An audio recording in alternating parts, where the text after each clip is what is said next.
Injil Lukas 13 ayat yang ke-6 sampai ayat yang ke-9. Saya percaya firman ini akan memberkati Anda. Haleluya.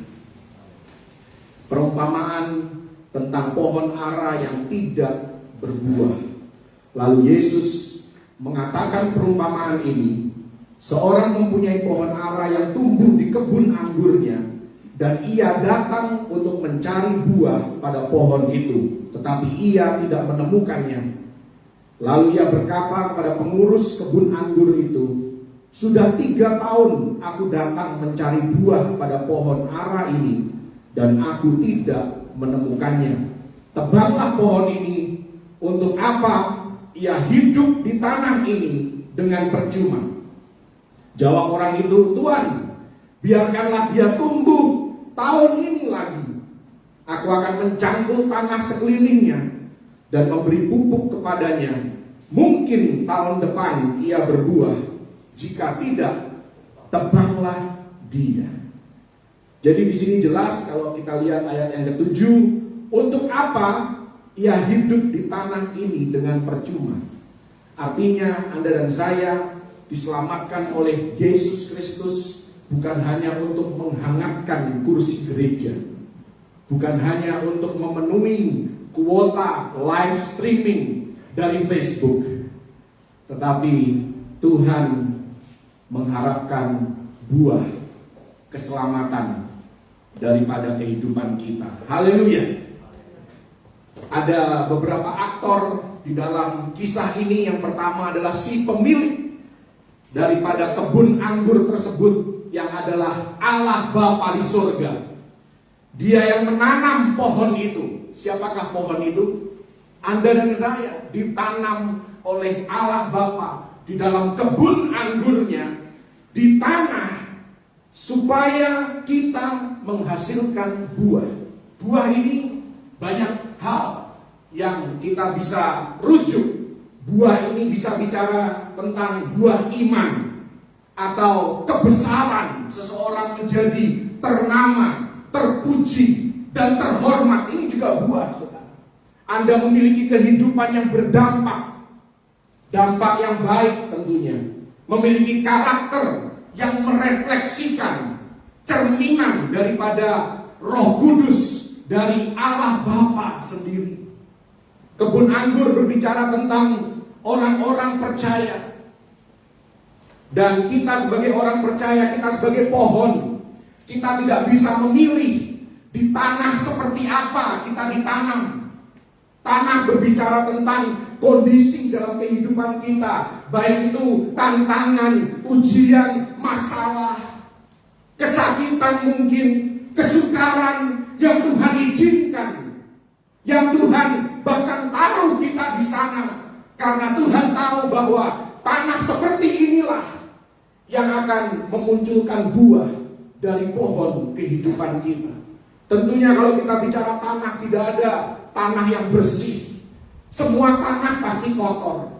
Semua tanah pasti kalau Anda pegang, bahkan beberapa tanah itu merasa jijik Anda memegangnya. Anda risih. Jadi ini berbicara tentang bahwa kehidupan orang Kristen, kehidupan orang percaya bukanlah kehidupan yang mudah, bukanlah lingkungan yang nyaman. Tuhan tidak menempatkan kita di lingkungan yang mewah, tetapi Tuhan menanam kita.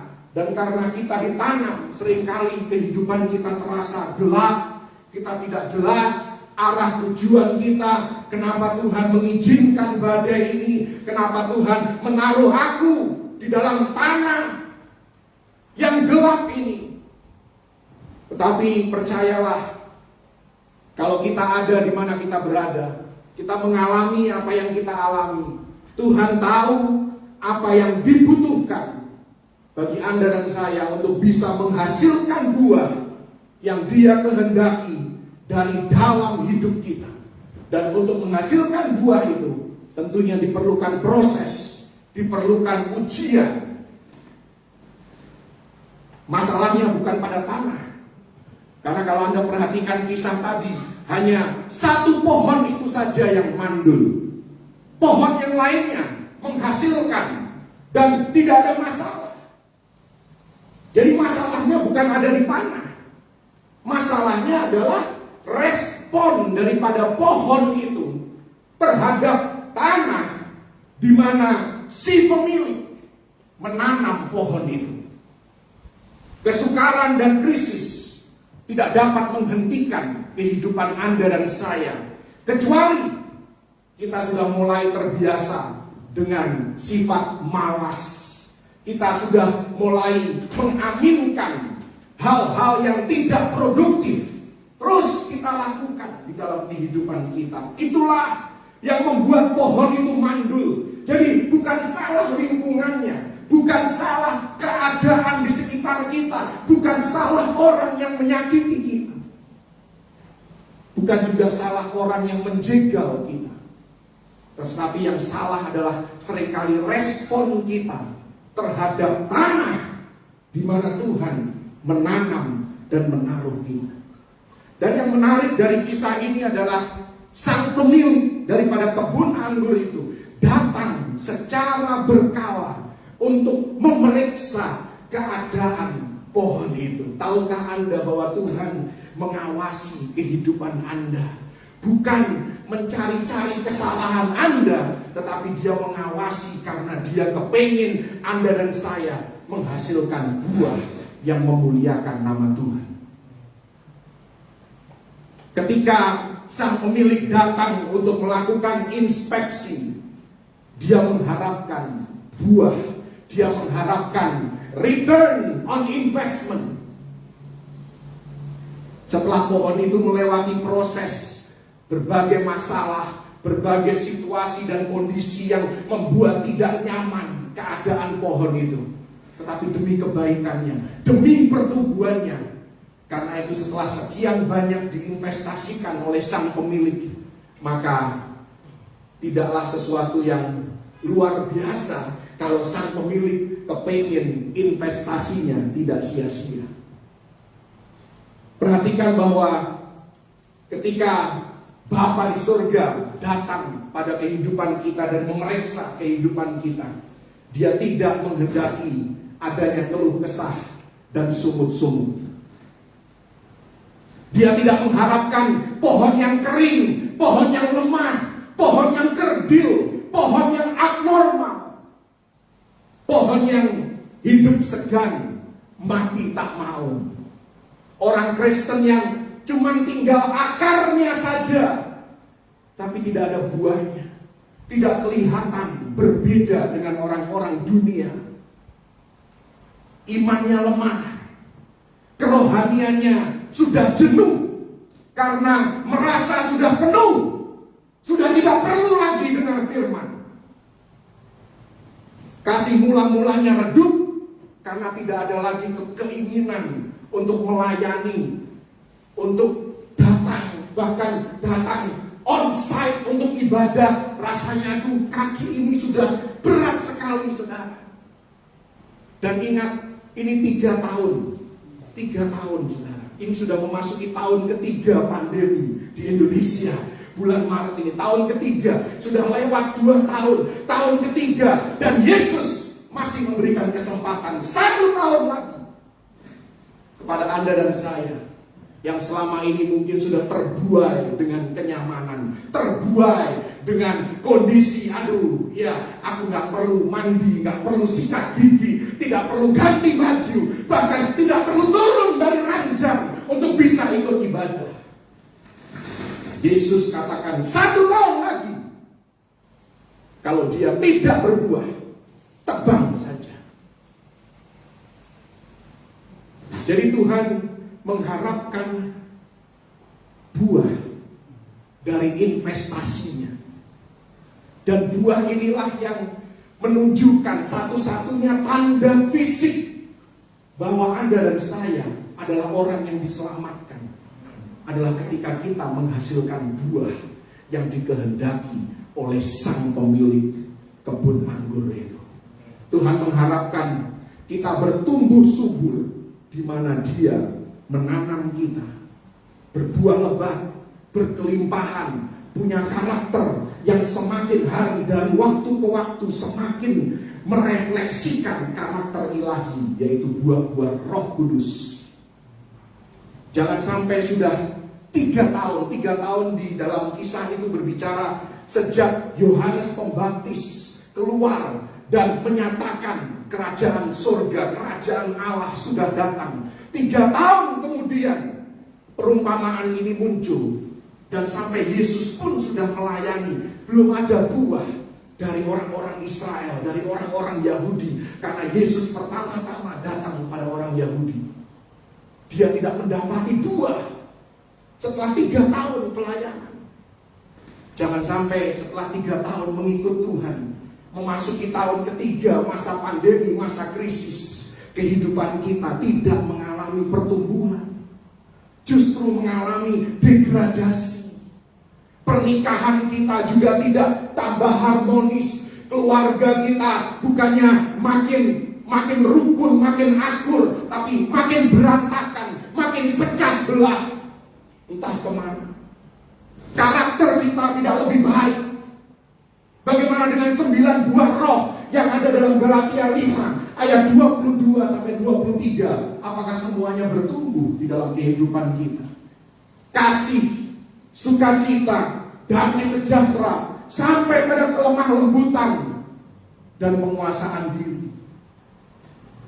Tuhan mengharapkan buah-buah ini. Dan Tuhan senantiasa memberikan kesempatan kepada Anda. Bagaimana selama ini dengan pengetahuan Alkitab Anda?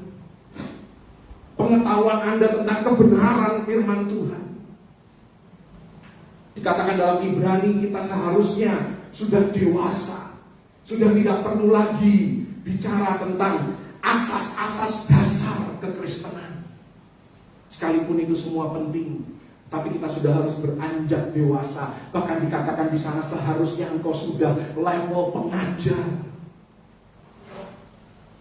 level menyelamatkan jiwa-jiwa. Bukan jiwa Anda harus terus-menerus diselamatkan setiap minggu. Di Israel yang namanya buah ara itu dikonsumsi dan dapat dinikmati baik oleh kelompok orang kaya maupun orang miskin. Anda dan saya pun dimanapun Anda ditanam, pohon itu harus bisa menghasilkan buah yang dapat dinikmati oleh siapapun juga yang berinteraksi dengan kehidupan kita. Pertanyaannya, dapatkah kehadiran kita dinikmati oleh siapapun?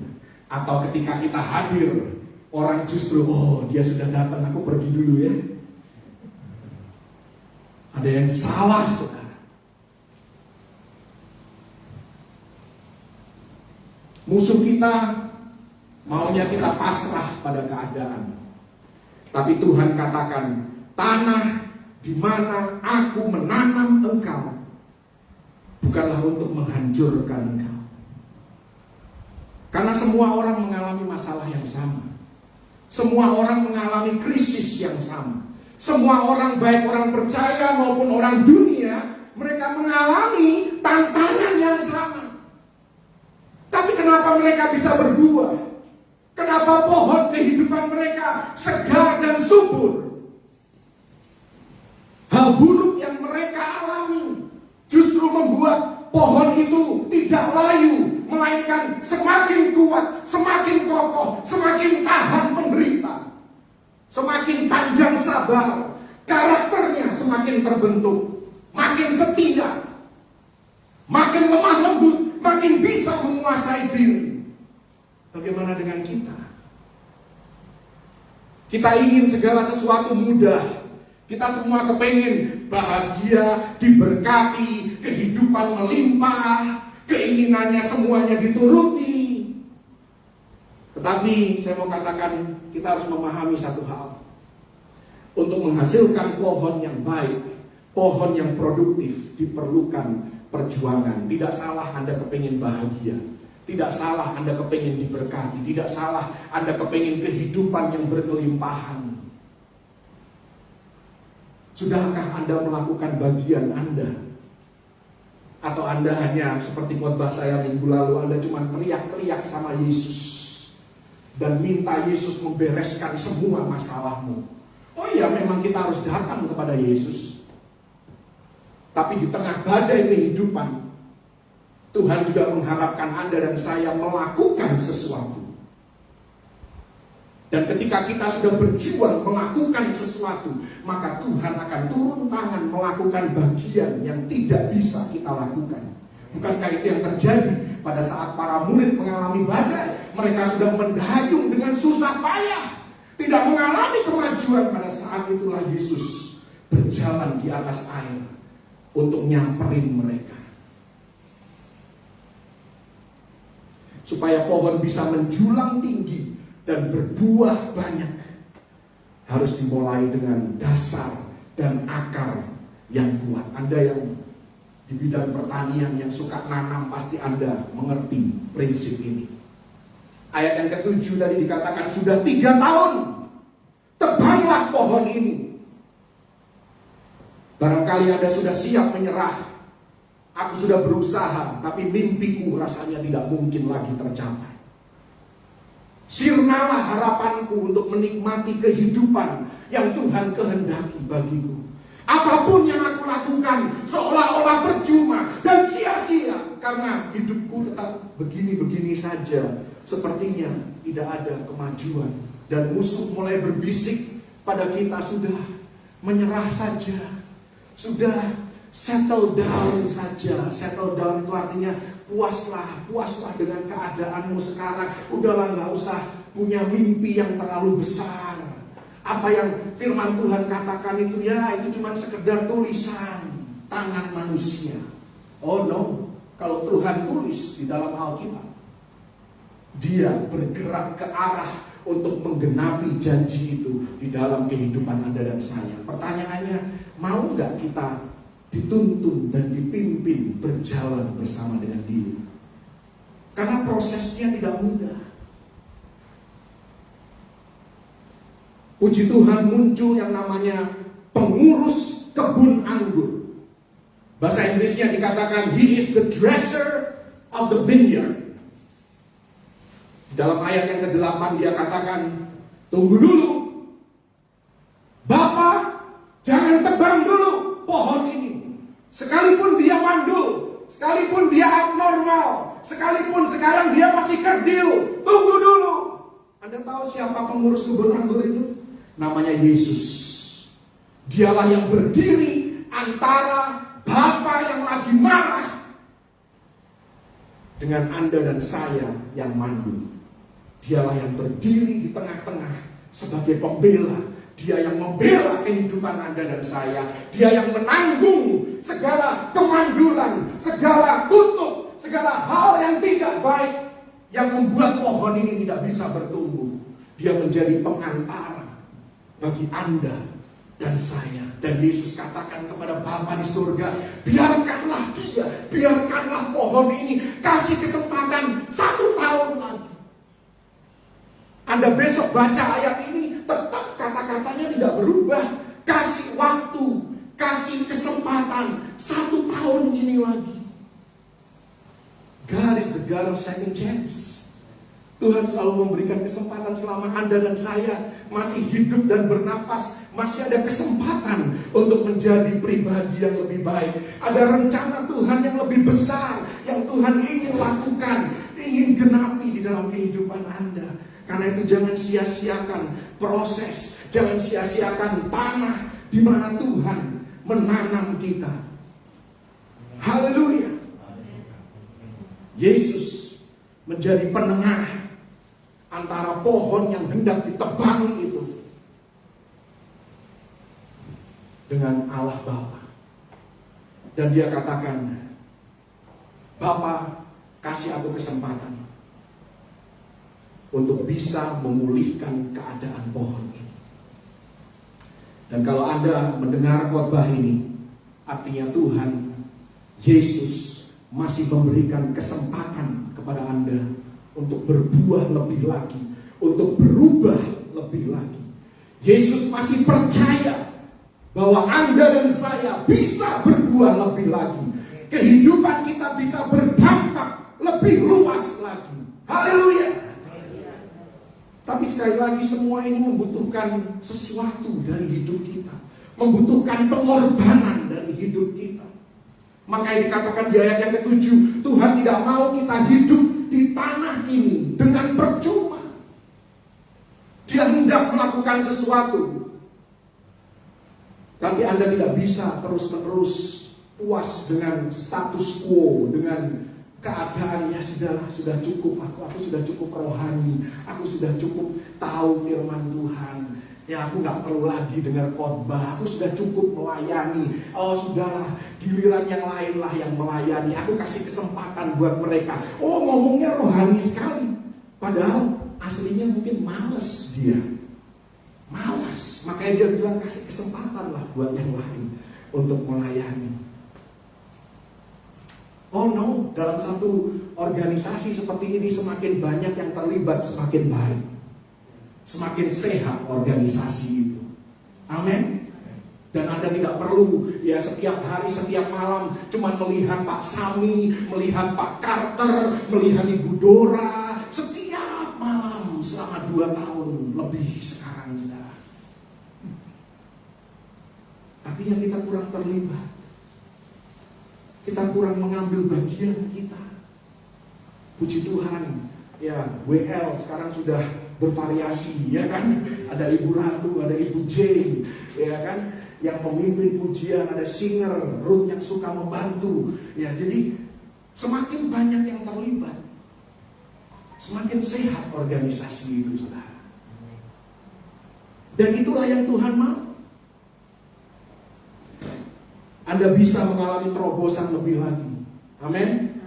Anda bisa mengalami penggenapan janji Tuhan lebih lagi di dalam kehidupan Anda, baik dalam pernikahan Anda, di dalam keluarga rumah tangga Anda, di dalam keuangan Anda, di dalam pelayanan Anda, di dalam karir yang Anda kejar, bisnis yang Anda tekuni.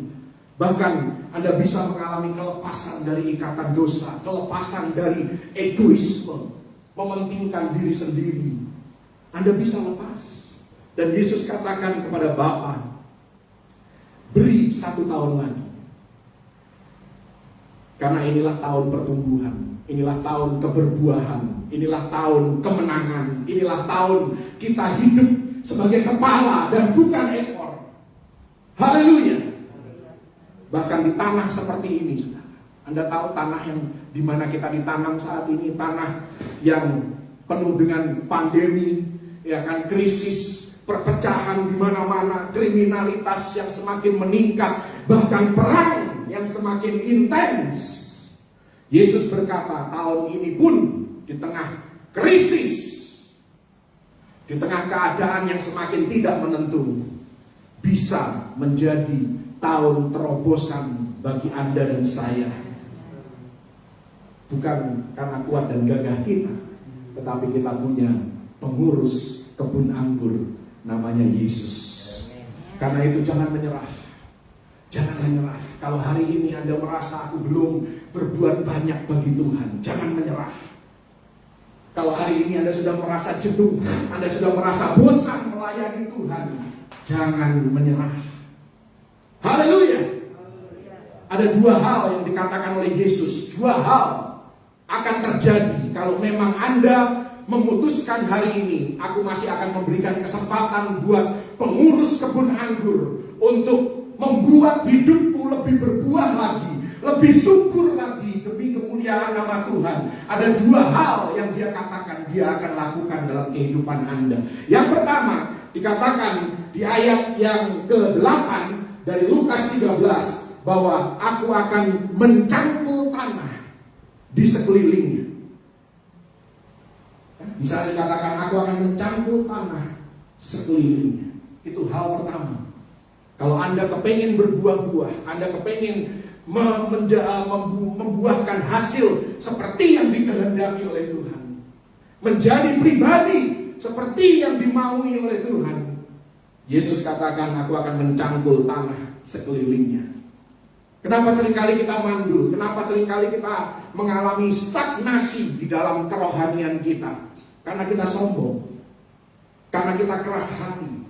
Kita tidak lagi peka pada tuntunan Roh Kudus. Kita mengalami malnutrisi karena nutrisi rohani yang seharusnya kita serap, tetapi tidak lagi terserap karena jiwa kita sudah mati rasa.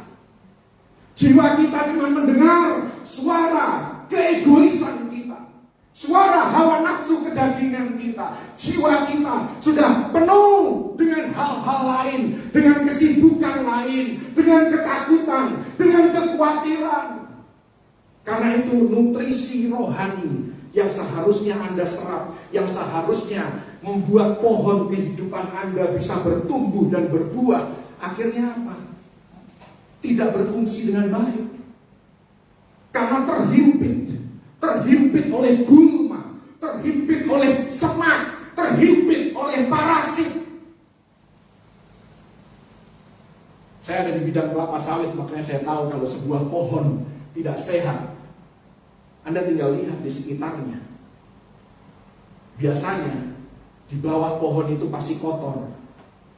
Ada rumput yang tidak pernah dirawat, ada semak yang memakan ketika pupuk ditaburkan. Yang makan bukan pohonnya, yang makan semaknya. Sehingga semaknya makin gemuk, makin sehat, pohonnya kalah. Ada parasit, ada hama penyakit mungkin diserang, ulat api diserang, ulat kantong, diserang kumbang, sehingga tidak bisa bertumbuh. Ini berbicara penyakit manusia seringkali congkak, arogan, sudah nggak mau dengar lagi firman Tuhan. Ketika firman Tuhan disampaikan, itulah waktunya buka handphone dan buka medsos. Oh, lagi pujian penyembahan dahsyat, angkat tangan, merem, nangis. Begitu firman disampaikan, mari kita buka sama-sama. Dia bukanya bukan firman Tuhan, dia bukanya Instagram, bukanya Facebook, bukanya Internet Explorer. Makanya nutrisi rohani nggak bisa masuk akhirnya. Dan mandul, hidupnya nggak berubah. Dari dulu sampai sekarang terprediksi, kalau aku perlakukan dia seperti ini, pasti dia marah.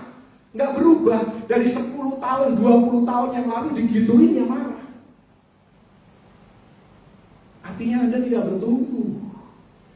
Dari dulu sampai sekarang, bukannya tambah murah hati, tambah pelit, tambah perhitungan sama orang. Utang 10 perak pun ditagih, saudara. Anda pernah punya teman seperti itu? Saya pernah, saudara. Saya pernah. Hutang 5 sen pun ditagih, saudara. 10 sen, waktu itu saya masih tinggal di Amerika. 10 sen ditagih, saudara. Wow. Kalau $1.000 ditagih ya maklum, ya kan. 10 sen dapat apa sih?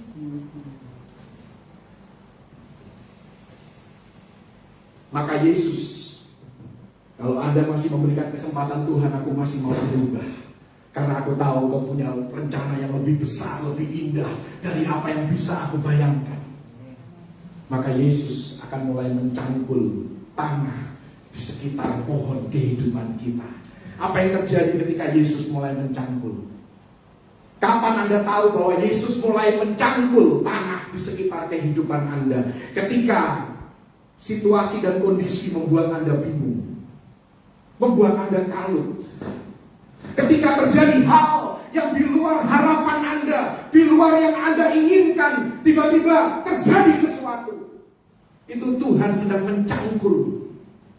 Yesus sedang mencangkul tanah di sekitar kehidupan kita. Ketika tiba-tiba badai melanda dalam kehidupan kita, membuat kita takut, membuat kita khawatir, Yesus sedang mencangkul kehidupan kita. Satu hal, ketika hidup kita mulai dicangkul oleh Yesus, adalah hati kita mulai melunak. Benar nggak? Manusia sehebat-hebatnya, sekaya-kayanya manusia, begitu ketemu tembok yang dia tidak bisa tembus dengan uang mereka, dengan otoritas mereka, mereka akan mulai merenung. Mereka akan mulai introspeksi diri. Hatinya mulai melunak, yang tadinya keras seperti batu. Sekarang dia mulai menyadari bahwa oh ternyata aku ini manusia yang sangat-sangat terbatas. Tapi karena Tuhan menanamkan dalam kehidupan Anda dan saya, ketika kita menjadi orang Kristen, Tuhan memberikan DNA lebih daripada pemenang. Ketika kita ketemu tembok, kita ketemu jalan buntu, kita mulai bangkit dengan karunia yang Tuhan kasih, dengan kreativitas yang Tuhan kasih. Kita mulai berusaha untuk berdiri kembali, kita berusaha untuk bangkit kembali. Itu Yesus sedang mencangkul di dalam kehidupan Anda. Dan perlu ketetapan hati supaya kita tidak menyerah ketika Yesus sedang mencangkul. Karena ketika Yesus mencangkul artinya kita menghadapi masa kesukaran, kita menghadapi masa kesulitan, kita menghadapi masa yang gelap di dalam kehidupan kita. Tapi jangan menyerah. Jangan menyerah. Never give up. Tuhan sudah menaruh segala sesuatu yang kita perlukan di bumi ini. Dia taruh minyak di dalam tanah. Dia taruh emas di dalam gunung. Sumber daya alam, apalagi Indonesia, banyak sekali yang bisa digali dan diusahakan. Di Indonesia sangat mudah, ya kecuali hari-hari ini minyak goreng menjadi tantangan. Tetapi rempah-rempah untuk diolah bisa didapatkan di mana-mana. Tetapi saya mau katakan Tuhan menjauhkan semua itu dari orang yang malas. Kalau Anda malas, Tuhan pun tidak bisa menolong. Karena Anda perlu untuk bangkit. Anda perlu untuk berdiri. Kalau Anda mau menikmati berkat tanah perjanjian, Anda harus punya mentalitas tanah perjanjian dong. Apa itu mentalitas tanah perjanjian? Mentalitas tanah perjanjian adalah tidak ada lagi mana. Mananya sudah di-stop sama Tuhan. Engkau makan dari apa yang engkau usahakan. Makanya firman Tuhan katakan kalau engkau tidak bekerja, jangan makan. Tuhan bukan kejam, bukan. Tapi inilah prinsip kehidupan, inilah realita kehidupan. Dari sejak awal mula manusia diciptakan, Tuhan mau mereka bekerja. Mereka mengelola apa yang Tuhan percayakan dalam kehidupan mereka. Baru dari situlah Tuhan memberikan berkat yang kelimpahan, susu dan madu yang berlimpah-limpah di tanah perjanjian. Artinya tidak akan ada yang berubah dari hidup kita kalau tanah hati kita tidak mau dicangkul. Ketika Tuhan mencangkul kita, kita harus berkata, aku akan lakukan apa yang aku bisa lakukan. Dan aku akan izinkan Tuhan melakukan apa yang aku tidak bisa lakukan. Aku mau berubah supaya hidupku tidak begini-begini saja. Yang membuat Anda mandul dan tidak berbuah karena Anda puas, Anda nyaman dengan keadaan yang begini-begini saja. Kita harus bersedia untuk menggali lebih dalam lagi. Menggali artinya kita baca Alkitab, kita renungkan Alkitab, kita lakukan kebenaran firman Tuhan, kita berdoa, kita berpuasa, kita bergereja, kita beribadah, kita membangun kehidupan rohani kita, kita submit, kita tunduk kepada proses pembentukan dari Tuhan. Itu artinya Anda sedang mengizinkan Yesus mencangkul tanah di sekitar kehidupan Anda, supaya Anda bisa kembali bertumbuh, supaya iman Anda mulai tumbuh kembali. Keadaan sesulit apapun, Anda punya roh kebangkitan, Anda punya motivasi untuk tetap berdiri teguh, untuk tetap melayani Tuhan, untuk tetap setia membangun kehidupan kita dan menjadi berkat bagi orang lain. Itu yang pertama. Kita harus mengizinkan Yesus mencangkul tanah di sekeliling kehidupan kita. Kembali ke ayat yang ke-8 tadi, hal yang kedua yang akan Yesus lakukan kalau kita memberikan dia kesempatan. Yang kedua, ini menarik saudara, karena dia katakan, aku akan memberi pupuk kepadanya. Kalau Anda lihat versi bahasa Inggris, ini bukan pupuk-pupuk yang seperti yang Anda pikirkan. Bahasa Inggrisnya bisa dibuka. Tuhan mau kasih kepada Anda dan saya D-U-N-G bahasa Inggrisnya. Dung. Anda tahu dung? Dung, kalau Anda cek di Google Translate, dung itu artinya kotoran binatang. Ini bicara tentang pupuk kandang. Bukan pupuk yang urea, ya kan? Pupuk fosfat, bukan yang pupuk yang enak gitu saudara, apa namanya, baunya pun ya tidak membuat Anda mual.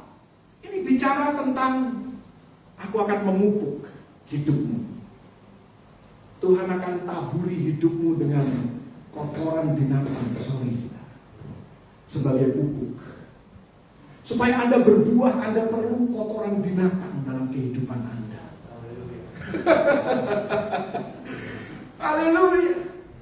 Itulah kenapa Anda ketemu dengan orang-orang yang menjengkelkan dalam kehidupan Anda, karena Anda sedang dipupuk oleh Yesus.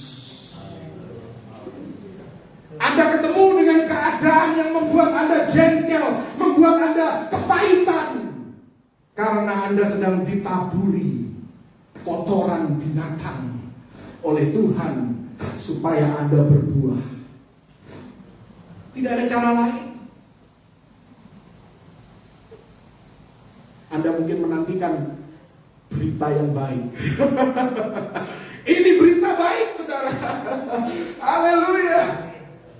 Artinya kalau Anda mengalami masa kesukaran hari ini, itu bukan karena Anda banyak dosa, bukan. Tetapi Tuhan mau Anda bangkit dari keterpurukan. Tuhan mau Anda berubah. Haleluya. Jangan ditaburin kotoran binatang, Anda malah males, aduh jijik, mual aku Tuhan, menjauh dari Tuhan, menjauh dari ibadah, yang malah nggak bertumbuh, saudara. Menghadapi badai, hadapi, do something, lakukan sesuatu, maka Tuhan akan melakukan yang Anda tidak bisa lakukan. Percayalah bahwa Tuhan yang kita sembah, Dia sanggup untuk memakai hal-hal buruk untuk mendatangkan kebaikan, untuk menyebabkan pertumbuhan di dalam kehidupan kita. Hal yang kita jijik, hal yang kita tidak sanggup untuk dekat dengan Dia. Ya, bau kotoran binatang ini kan nggak enak, saudara. Bau pupuk kandang ini, saudara, nggak enak. Tapi itulah yang dipakai oleh Tuhan untuk membuat pohon yang mandul menjadi berbuah. Dan tanpa pupuk ini, pohon itu akan mati. Minimal pohon itu akan mengalami defisiensi unsur hara. Anda tahu kalau ya daun daripada tumbuhan itu sudah mulai warna kuning, itu artinya kekurangan unsur hara. Entah itu kekurangan nitrogen, kekurangan magnesium, ya makanya munculnya kuning.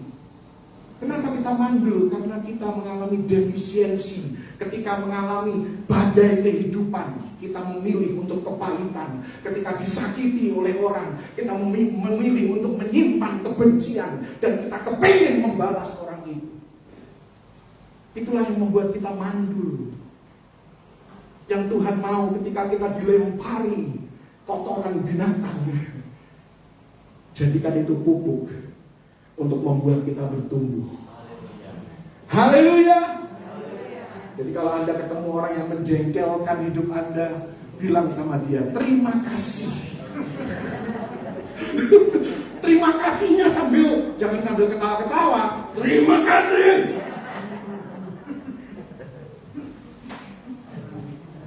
Haleluya.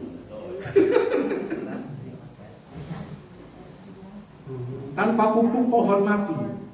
Tetapi pupuk adalah hal yang sangat tidak menyenangkan. Ini berbicara tentang kejadian yang berbau busuk dalam kehidupan kita. Kejadian yang membuat kita mual. Dan kalau Anda sudah hidup cukup lama, pernikahan Anda bisa berbau busuk. Anak-anak Anda bisa berbau busuk. Keuangan Anda bisa berbau busuk. Kesehatan Anda bisa membuat Anda mual. Tetapi semua itu hanyalah pupuk dalam kehidupan kita. Yesus sedang memupuk. Ya, seringkali kita mengalami masalah. Oh, Tuhan tidak berkenan atas hidupku. Oh no, justru ketika Anda mengalami masalah yang besar, itu artinya iblis tahu Anda sedang menuju kepada tujuan yang sangat penting. Dia harus berusaha untuk menghentikan langkah Anda. Di masalah yang paling besar, disitulah Tuhan memproses Anda. Dan Tuhan paling memperhatikan Anda ketika Anda sedang ada di dalam lubang yang dalam. Tuhan sedang bekerja, Tuhan sedang mencangkul, Tuhan sedang memberi pupuk di dalam kehidupan kita. Haleluya! Jadi kalau Anda disakiti, Anda difitnah, Anda dirugikan, Anda dibenci, Anda digosipkan, tidak perlu marah. Semua itu hanyalah pupuk. Amin. Dan Allah turut bekerja untuk mendatangkan kebaikan di dalam segala hal. Kita lebih daripada pemenang, karena itu tidak perlu tawar hati. Haleluya. Pada saat kita dilempari kotoran binatang, pada saat itulah pohon kehidupan kita mulai bertumbuh. Amin. Kalau kita meresponinya dengan baik. Saya mau kasih beberapa contoh yang saya harap bisa menjadi pewahyuan bagi Anda. Seperti hal ini adalah pewahyuan bagi saya. Filipi 3 ayat 8. Tapi bukannya dalam bahasa Inggris. Saya merasa terjemahan bahasa Indonesia ada sedikit yang hilang maknanya. Buka di dalam bahasa Inggris, nanti Anda di rumah bandingkan Filipi 3 ayat 8 dengan versi bahasa Indonesia. Filipi 3 ayat 8 di sana dikatakan oleh Rasul Paulus. Dia katakan, Christ Jesus my Lord, for whom I have suffered the loss of all things, and count them but dung. Ini terjemahan yang tidak sepenuhnya diterjemahkan ke bahasa Indonesia. Di sini Rasul Paulus katakan bahwa Yesus Kristus yang karenanya aku telah menderita kerugian segala sesuatu. Nah, itu nggak ada di versi bahasa Indonesia. Jadi di dalam kehidupan Rasul Paulus, dia mengalami banyak sekali kerugian. Kerugian apa? Kalau Anda lihat kehidupan Rasul Paulus, dia pernah tersesat, dia pernah disesah, dia pernah didera, dia pernah digigit ular, dia pernah dirajam, dia pernah dibiarkan mati di jalanan, dia pernah dipenjara tanpa kesalahan, dia pernah difitnah, dia pernah diusir keluar kota tanpa melakukan kesalahan, hanya karena memberitakan Yesus Kristus. Dan Rasul Paulus katakan di ayat yang ke-8 ini bahwa aku menganggap semuanya itu dung. Di sini dikatakan dung. Tadi saya sudah jelaskan tentang dung kan? Ini adalah pupuk kandang, kotoran binatang. Aku menganggap semua kerugian yang aku harus tanggung karena nama Yesus sebagai pupuk. Itulah yang dikatakan oleh Rasul Paulus. Jadi semua yang aku alami, semua hal buruk, semua kejadian buruk, aku difitnah, aku ditinggalkan rekan sepelayananku, semua itu tidak lebih daripada pupuk. Dan Tuhan memakai tanah di mana dia menanam Paulus, tanah yang tidak mudah tentunya. Kenapa? Karena Tuhan punya tujuan yang besar dalam kehidupan Paulus. Paulus pada akhirnya menulis lebih dari setengah perjanjian baru. Dia tidak mungkin bisa melakukannya kalau ditanam di tanah yang lain. Hanya di tanah seperti inilah dia bisa bertumbuh dan berbuah-buah untuk kemuliaan nama Tuhan, menjadi berkat bagi banyak bangsa. Hanya di tanah dan kondisi yang tidak mengenakan seperti inilah Paulus bisa pada akhirnya dipakai dengan sangat luar biasa oleh Tuhan. Hal itu tidak mungkin terjadi kalau dia tumbuh di jenis tanah yang lain, dalam kondisi yang lain. Satu lagi contoh, Mazmur 83 ayat yang ke-10. Ini adalah mazmurnya Asaf.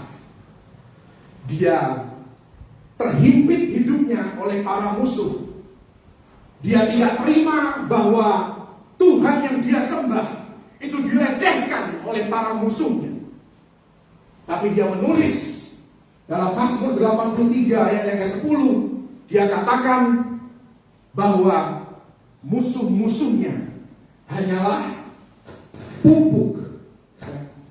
Ayat yang ke-11. Pupuk.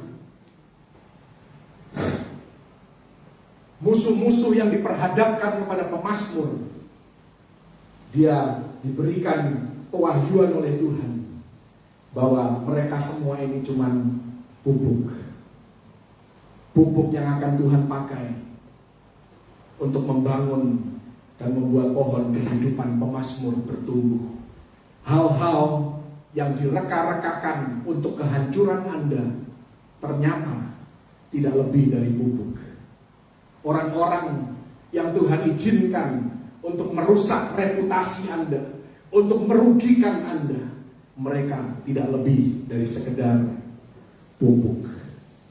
Kalau Anda menyadari hal ini, maka pohon kehidupan Anda akan mulai bertumbuh dan Anda akan menghasilkan buah seperti yang dikehendaki oleh Tuhan.